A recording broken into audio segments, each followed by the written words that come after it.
तो hello guys, welcome back to my YouTube channel official GSS classes. देखिए students, आज मैंने अपने इस वीडियो में आपके लिए जो बोर्ड परीक्षा में क्वेश्चन आते हैं शॉर्ट वाले 20 क्वेश्चन या 10 क्वेश्चन आते हैं। तो 10 क्वेश्चन मैंने आपको वीडियो अपलोड कर दी है। इसके बाद हम क्वेश्चन नंबर 3 पर आते हैं कि गद्यांश पर आधारित प्रश्न। तो गद्यांश पर जो आधारित प्रश्न है उनमें से मैंने एक वीडियो बनाई है, पूरा पेपर जो सॉल्व किया है। मैंने जो पेपर बनाया है, इस पेपर को यदि आप एग्ज़ाम में तैयार कर लेते हैं अच्छी तरीके से, तो बोर्ड एग्ज़ाम में आपके अच्छे मार्क्स आएँगे। तो देखिए, आज हमने इस वीडियो में भाषा स्वयं संस्कृति है क्या का एक अटूट अंग है। संस्कृति परंपरा से निस्तृत होने पर भी परिवर्तनशील और गतिशील है। उसकी गति विज्ञान की प्रगति के साथ जोड़ी जाती है। तो मैंने इस वीडियो में आपको गद्यांश पर आधारित कुछ कुछ प्रश्न जो है वो दिए हैं। तो ये वाला इम्पोर्टेंट है, आप इस पर इम्पोर्टेंट डाल लेंगे और ये पूरा पेपर मैं आपको समझाऊंगा इसमें, इस वीडियो में। तो देखिए, पहला प्रश्न आपको दिया है इन्होंने। जो पहला प्रश्न है हमारा, क्वेश्चन नंबर 1, प्रश्न 1। आपको पेपर में सिर्फ आंसर लिखना है। प्रश्न मैं डाल दे रहा हूं आपको याद करने के लिए किस तरीके से इसमें प्रश्न डाला गया है। पूछा है उपर्युक्त गद्यांश के, तो आप इसी तरीके से लिखेंगे उपर्युक्त उपर्युक्त गद्यांश के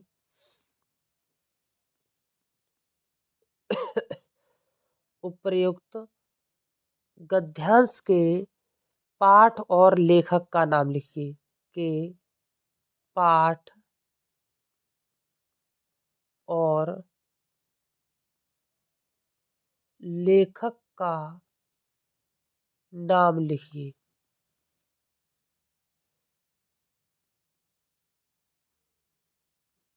नाम लिखिए। उपयुक्त गद्यांश के पाठ और लेखक का नाम लिखिए। तो हमें इसमें क्या करना है, इसमें ये देखना है कि भाषा स्वयं संस्कृति, इसके पाठ और लेखक का क्या क्या नाम है। ठीक, तो देखो, हम इसको क्या बनाकर लिखते हैं, संदर्भ बना करके लिखते हैं।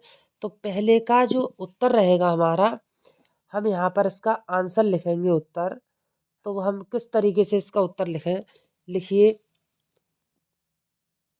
प्रस्तुत गद्यांश हमारी पाठ्य पुस्तक गद्य भाग में संकलित है।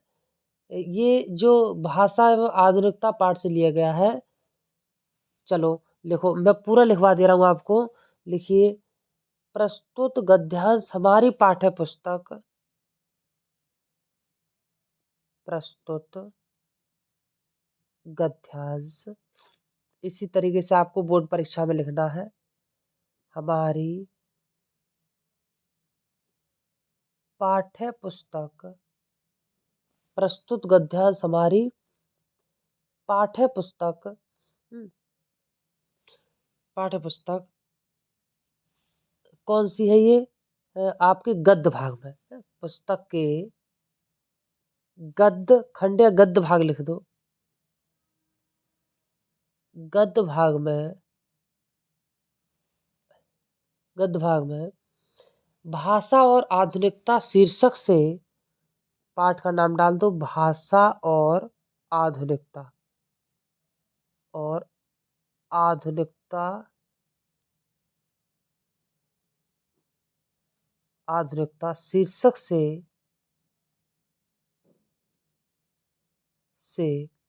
लिया गया है। लिया गया है। इसके लेखक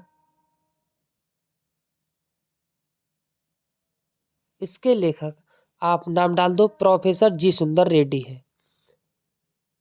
इसके लेखक प्रोफेसर जी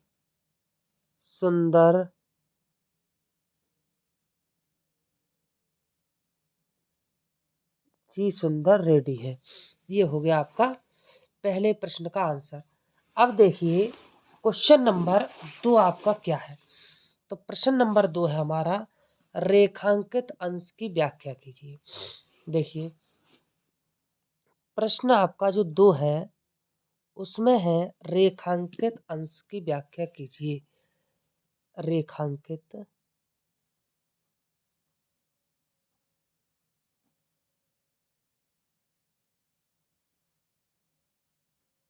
अंश की व्याख्या कीजिए। रेखांकित अंश की व्याख्या कीजिए। तो आपको रेखांकित अंश की व्याख्या करनी है। इसमें रेखांकित अंश की व्याख्या कीजिए। तो यहाँ पर हम हेडिंग डालेंगे व्याख्या। ठीक है, पेपर में आप इसी तरीके से हेडिंग डालेंगे व्याख्या। व्याख्या, तो इसमें व्याख्या लिखिए। आप लिखिए भाषा में जो प्रयोग, भाषा में जो प्रयोग प्राचीन काल से चले आ रहे हैं, प्रयोग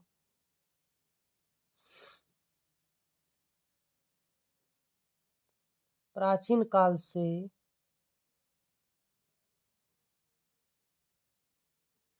चले आ रहे हैं, चले आ रहे हैं, वे नए सांस्कृतिक परिवर्तनों को है। तो इसमें लिखेंगे वे नए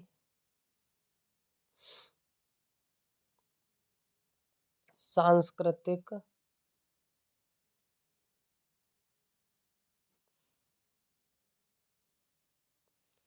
सांस्कृतिक परिवर्तनों को व्यक्त करने में समर्थ नहीं है, को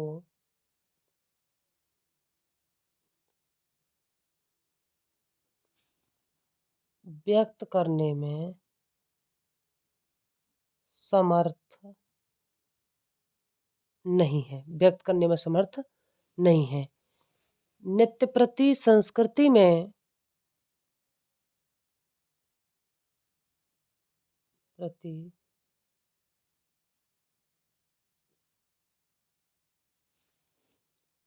संस्कृति में हुए परिवर्तनों को हुए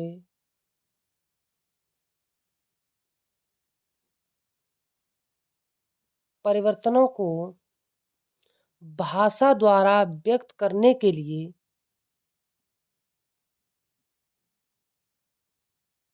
भाषा द्वारा व्यक्त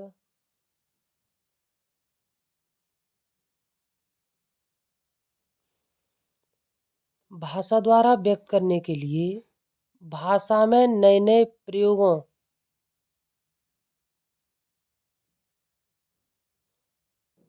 में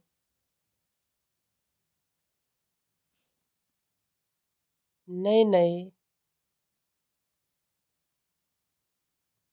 प्रयोगों की आवश्यकता है,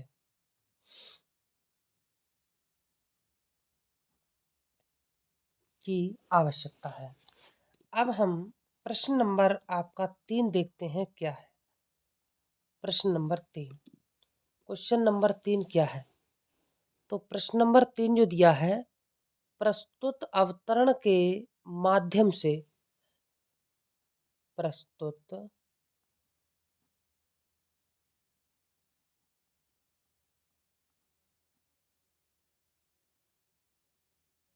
अवतरण के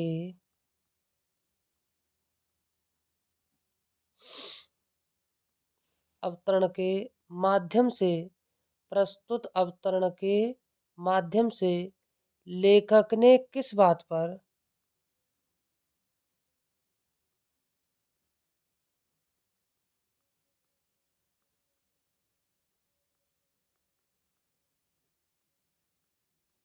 लेखक ने किस बात पर बल दिया है?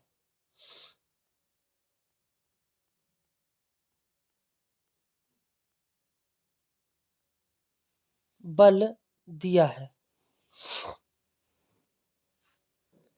इसका आप उत्तर लिख लीजिए। उत्तर लिखिए तीसरे का, प्रस्तुत अवतरण के माध्यम से या अवतरण में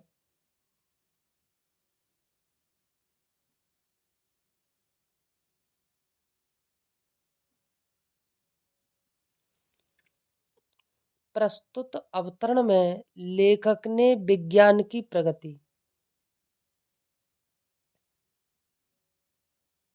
लेखक ने विज्ञान की प्रगति के कारण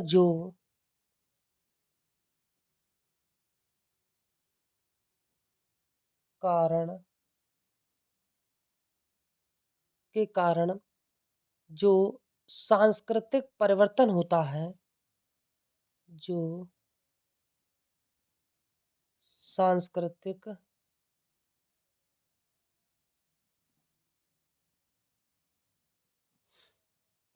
सांस्कृतिक परिवर्तन होता है, उसे शब्दों द्वारा व्यक्त करने के लिए उसे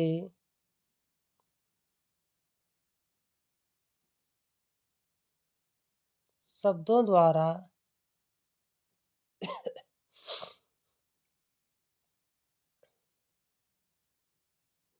शब्दों द्वारा व्यक्त करने के लिए शब्दों द्वारा व्यक्त करने के लिए भाषा में नए प्रयोगों की आवश्यकता पर बल दिया है। भाषा में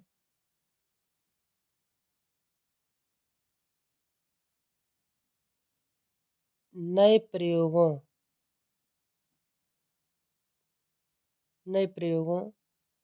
भाषा में नए प्रयोगों की आवश्यकता पर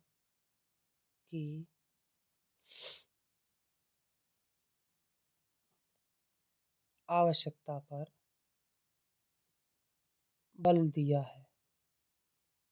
ये हो गया आपका प्रश्न नंबर 3। प्रश्न नंबर इस गद्यावतरण से प्रश्न नंबर 4 जो पूछा जाता है, उसमें देखिए क्या है। प्रश्न नंबर 4, संस्कृति का एक अटूट अंग क्या है?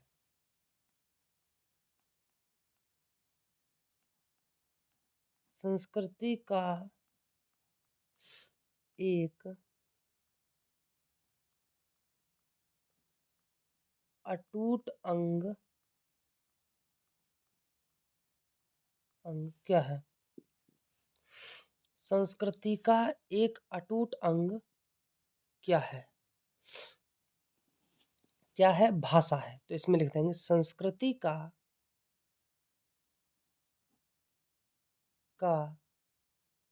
एक अटूट अंग भाषा है।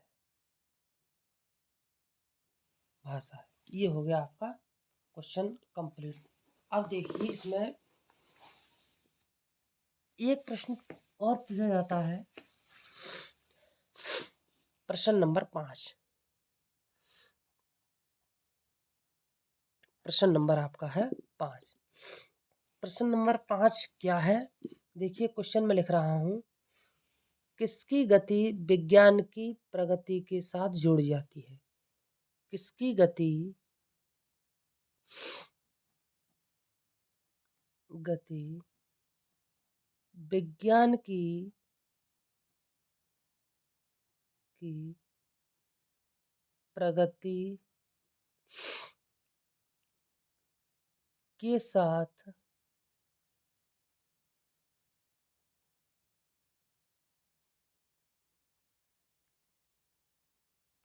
के साथ जुड़ जाती है?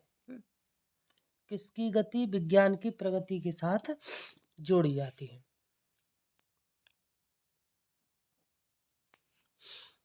तो किसकी गति विज्ञान की प्रगति के साथ जोड़ी जाती है, वो मैं आपको इसमें लिख रहा हूँ।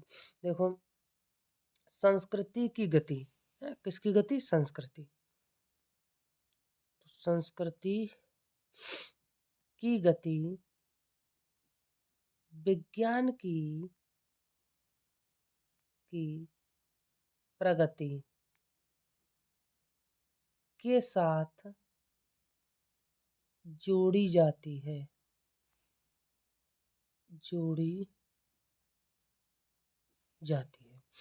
ये हो गया आपका कंप्लीट।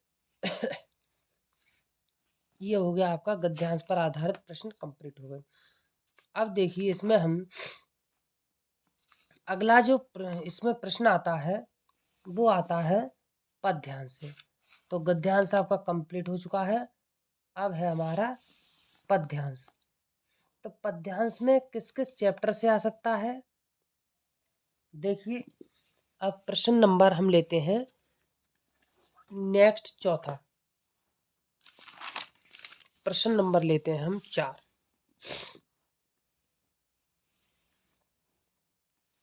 प्रश्न नंबर 4,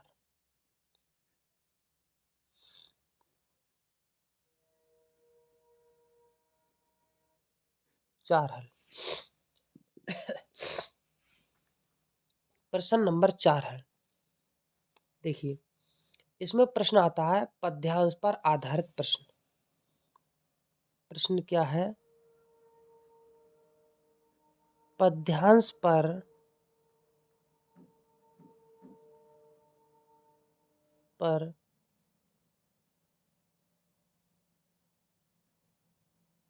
पर पद्यांश पर आधारित प्रश्न। अब पद्यांश पर आधारित प्रश्न क्या है, एक आपको पद्यांश मिलेगा। इस पद्यांश पर आधारित, जैसे अभी गद्यांश पर आधारित प्रश्न थे, वैसे ही पद्यांश पर आधारित आपके प्रश्न होंगे। तो आप पद्यांश को सही तरीके से पढ़ करके नीचे लिखे प्रश्नों का जवाब दे सकते हैं। तो देखिए, जो पद्यांश आएगा इस बार, वो मेरे हिसाब से जो मैंने पेपर बनाया है वो है, सुख भोग खोजने आते सब, आए आए तुम करने सत्य खोज, जबकि माटी के पुतले जन, तुम आत्मा के मन के मनुज, और यहाँ से तुमने मानवता का सरोज। ये आपका पद्यांश है। तो मैं लिख देता हूँ, सुख भोग खोजने, सुख भोग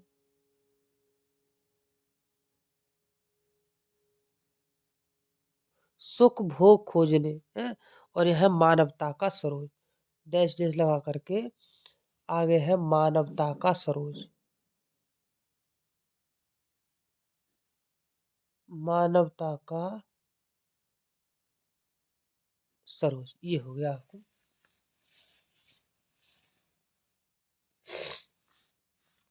ये पैराग्राफ है, इसमें से आपको प्रश्न मिलते हैं वही। पहला प्रश्न वही होता है, देखो प्रश्न नंबर आपका पहला, पद्यांश का पहला प्रश्न क्या है। पहला प्रश्न है, उपयुक्त पद्यांश के, जैसे अभी लिखा था उपयुक्त गद्यांश, ऐसे ही उपयुक्त उपर्युक्त पद्यांश, उपर्युक्त उपर्युक्त पद्यांश के शीर्षक और पद्यांश के शीर्षक और कवि का नाम लिखिए, और कवि का नाम लिखिए, कवि का नाम लिखिए। इसमें आपको क्या करना है कि सुख भोग खोजने हैं, इस वाले के आपको क्या करना है, कवि का नाम लिखना है, और किस पाठ से लिया गया है आपको ये भी लिखना है। तो सबसे पहले इसमें हम पहले प्रश्न का उत्तर देते हैं। उत्तर इसका, उत्तर आप संदर्भ बना के दे सकते हैं या नंबर 1 डाल करके लिखो। ये पद्यांश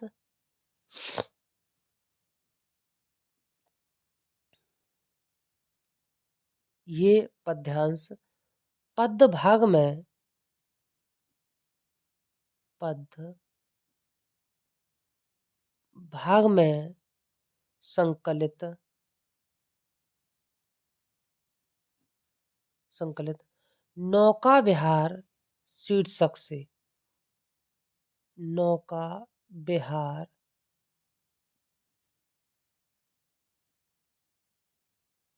नौका विहार शीर्षक से अवतरित है, यह लिया गया है, अवतरित है। जिस इसके कवि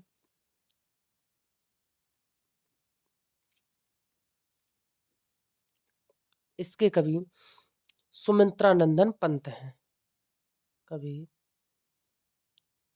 सुमित्रानंदन पंत हैं। ये हो गया आपका संदर्भ। ठीक है, ये संदर्भ हो गया। अब नेक्स्ट क्वेश्चन हमारा आता है प्रश्न नंबर 2। तो प्रश्न आपका हो गया ये 2। दूसरे प्रश्न में देखिए क्या पूछा है हमसे, रेखांकित अंश की व्याख्या कीजिए। क्या है, वही चीज है, रेखांकित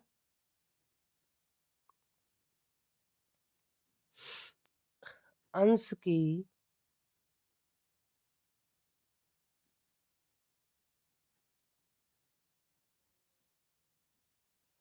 रेखांकित अंश की व्याख्या कीजिए। रेखांकित अंश की व्याख्या कीजिए।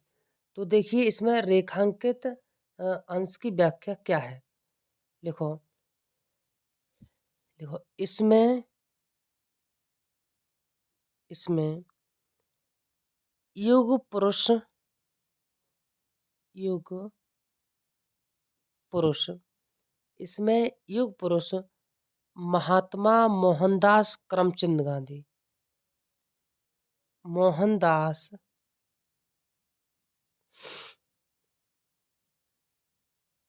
करमचंद,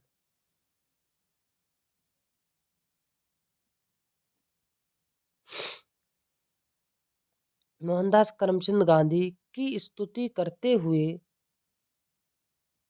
की स्तुति करते हुए,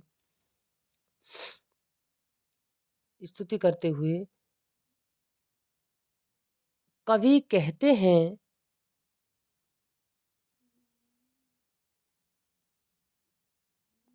कवि कहते हैं, हे बापू,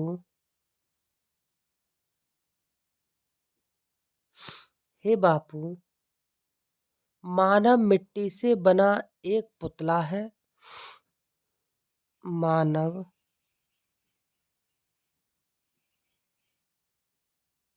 मिट्टी से बना एक पुतला है, वह यहाँ मिट्टी से बनकर आया है, वह यहाँ मिट्टी से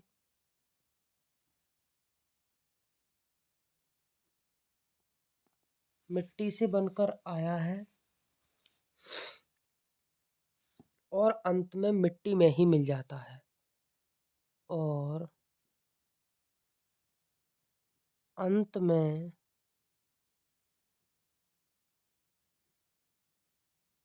मिट्टी में ही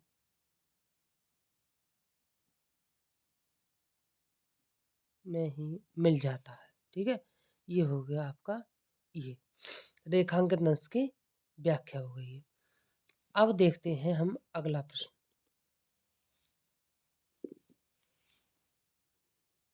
प्रश्न नंबर आपका तीसरा। प्रश्न नंबर तीसरा है आपका, अधिकांश मनुष्य संसार में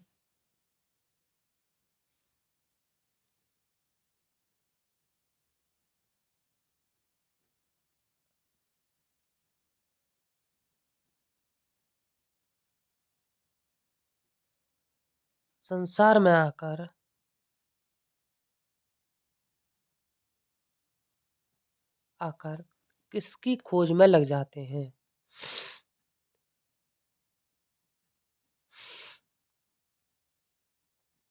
आकर किसकी खोज में लग जाते हैं,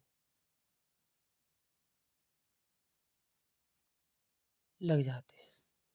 तो यहाँ पे आप उत्तर देंगे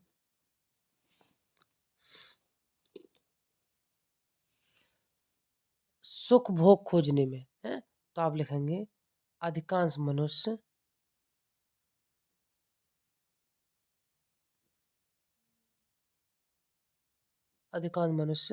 संसार में सुख की खोज में, संसार में सुख की खोज में लग जाते हैं, सुख की खोज में लग जाते हैं। नेक्स्ट प्रश्न है हमारा प्रश्न नंबर 4।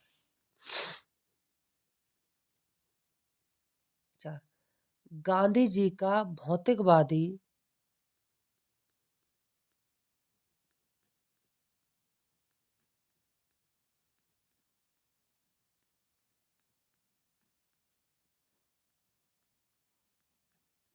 गांधी जी का भौतिकवादी मनुष्य पर क्या प्रभाव पड़ा? मनुष्य पर क्या प्रभाव पड़ा? तो आप इसमें प्रश्न नंबर 4 है हमारा, उसका आंसर लिखेंगे। गांधी जी ने भौतिकवादी मनुष्य को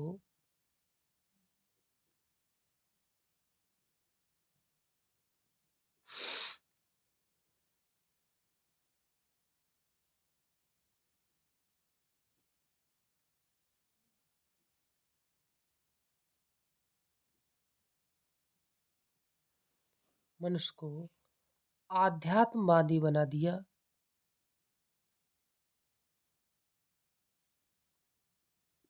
आध्यात्मवादी बना दिया। आध्यात्मवादी बना दिया। अर्थात लोगों को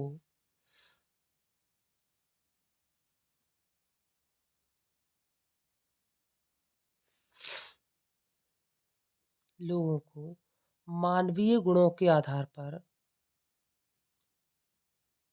मानवीय गुणों के आधार पर जीना सिखा दिया। जीना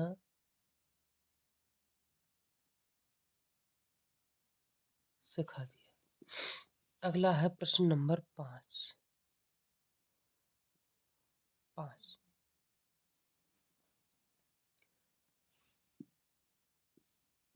प्रश्न नंबर 5 पे है,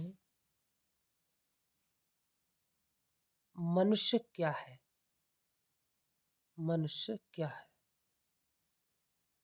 इस कविता के अनुसार मनुष्य क्या है? तो आपने पढ़ा मनुष्य मिट्टी का पुतला है। उत्तर लिख देंगे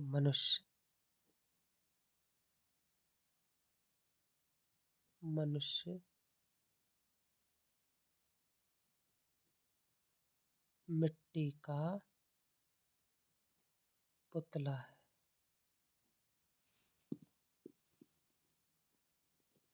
नेक्स्ट प्रश्न है, मनुष्य नश्वर संसार में आकर या मानव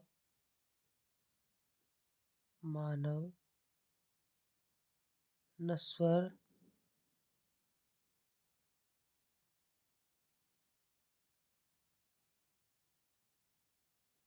में आकर किसकी खोज करता है?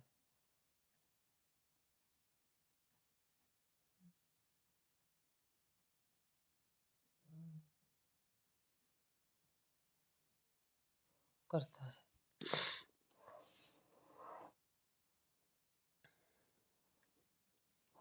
उत्तर लिखेंगे किसकी खोज करता है? तो मानव नश्वर संसार में आकर मानव नश्वर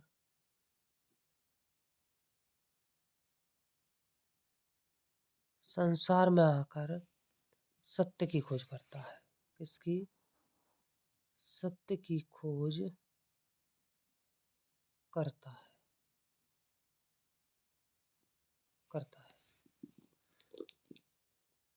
अगला है, सत्य की खोज करने कौन आया?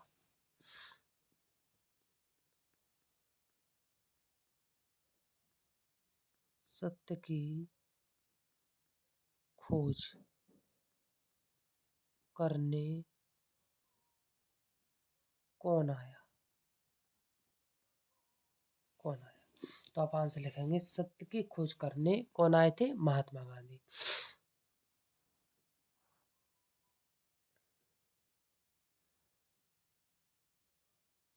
खोज करने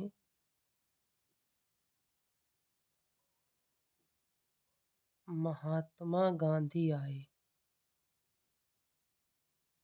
आए, ये हो गया आपका पद्यांश पर आधारित प्रश्न। तो पद्यांश पर आधारित अगर प्रश्न आते हैं तो आप इस तरीके से लिख सकते हैं। ठीक, अब है नेक्स्ट क्वेश्चन हमारा प्रश्न नंबर 5। बहुत इम्पोर्टेंट है, जीवनी कैसे लिखें और पेपर में हम जीवनी किस प्रकार से लिखते हैं। ये है लेखक परिचय एवं कवि परिचय। तो आप देखिए, जीवन परिचय, लेखक परिचय,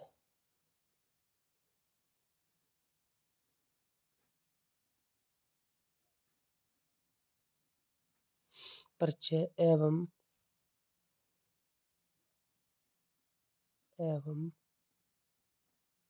कवि परिचय एवं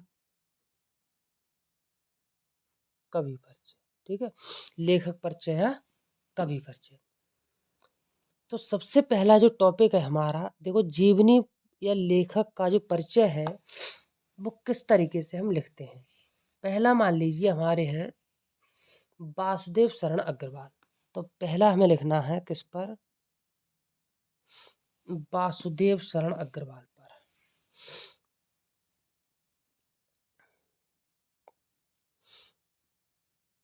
वासुदेव शरण अग्रवाल,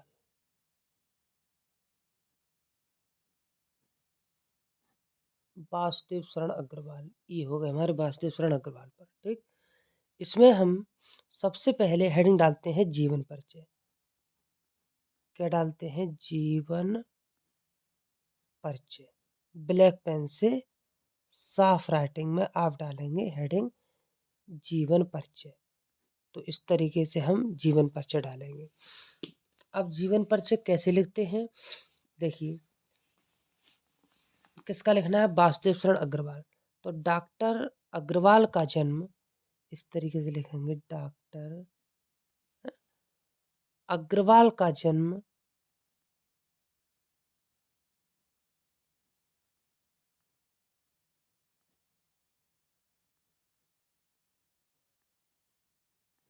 डॉक्टर अग्रवाल का जन्म सन 1904 ईस्वी में, सन 1904 ईस्वी में मेरठ जनपद के, में मेरठ जनपद के खेड़ा ग्राम में हुआ था। खेड़ा ग्राम में हुआ था।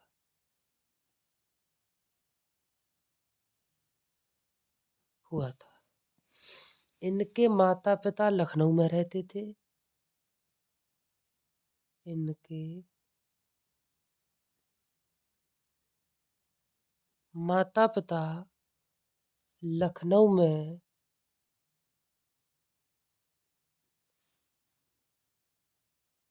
रहते थे।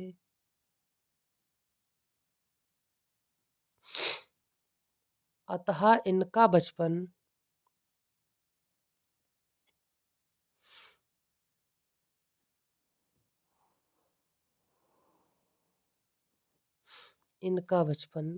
लखनऊ में व्यतीत हुआ।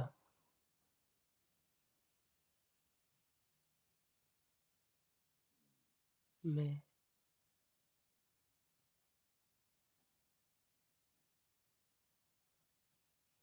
व्यतीत हुआ और यहीं इनकी प्रारंभिक शिक्षा हुई। यहीं इनकी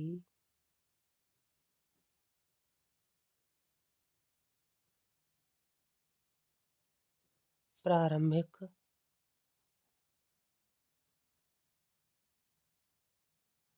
शिक्षा हुई। इन्होंने काशी हिंदू विश्वविद्यालय से, इन्होंने काशी हिंदू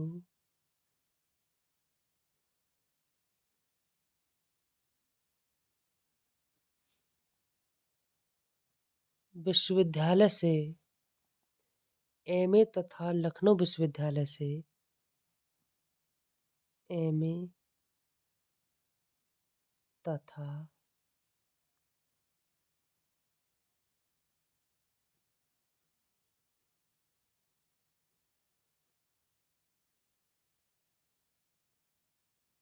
लखनऊ विश्वविद्यालय से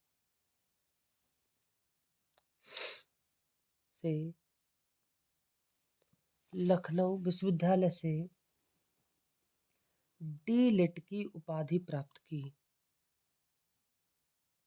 डी.लिट की उपाधि प्राप्त की।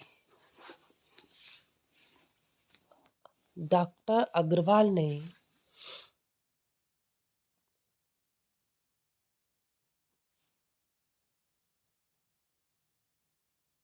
अग्रवाल जी ने संस्कृत एवं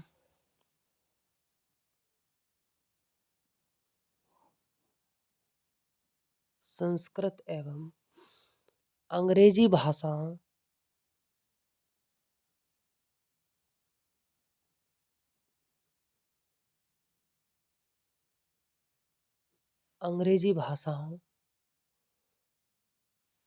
भारतीय संस्कृति और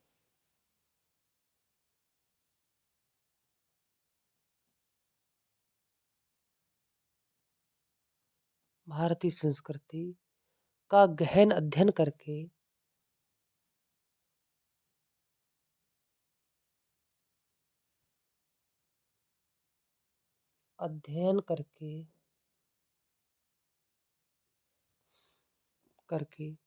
उच्च कोटि के विद्वान के रूप में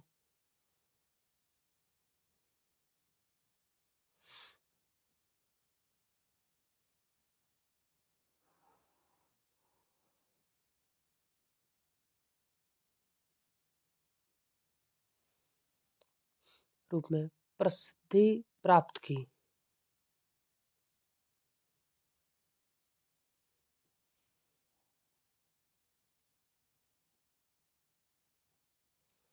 प्रसिद्धि प्राप्त की और काशी हिंदू विश्वविद्यालय में और काशी हिंदू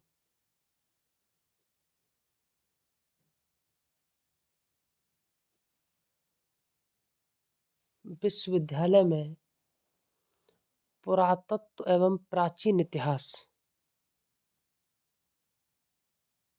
पुरातत्व एवं प्राचीन इतिहास पुरातत्व एवं प्राचीन इतिहास विभाग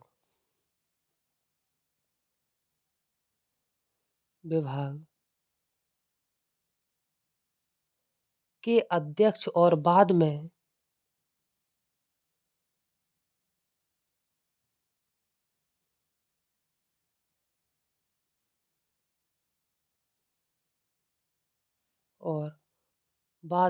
आचार्य पद को सुशोभित किया।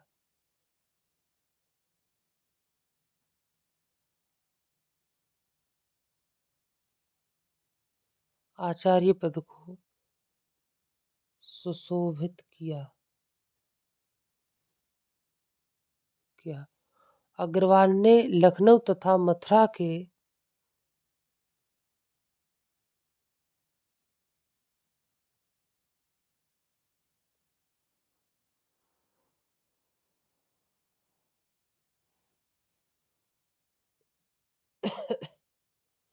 लखनऊ तथा मथुरा के संग्रहालयों में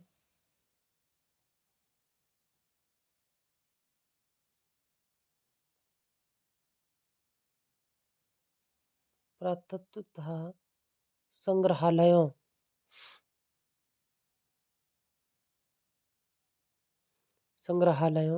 में निरीक्षक पद पर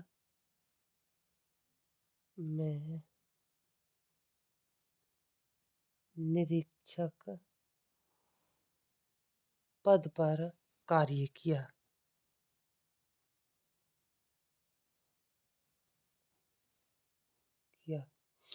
भारतीय संस्कृति और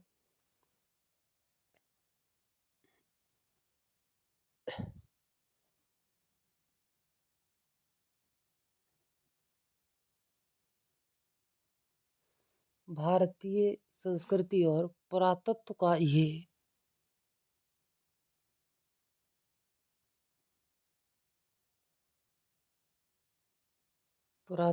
ये महान पंडित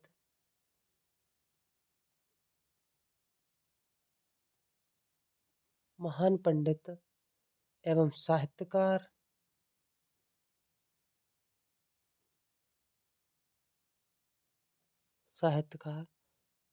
सन 1967 ईस्वी में स्वर्गवासी हो गया।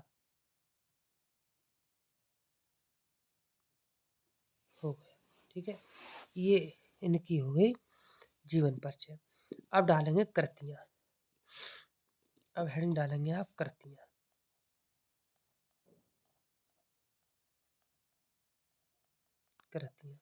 इनकी कृतियां लिख लीजिएगा। पृथ्वीपुत्र,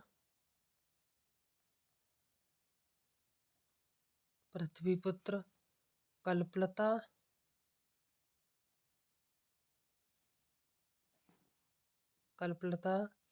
कला और संस्कृति,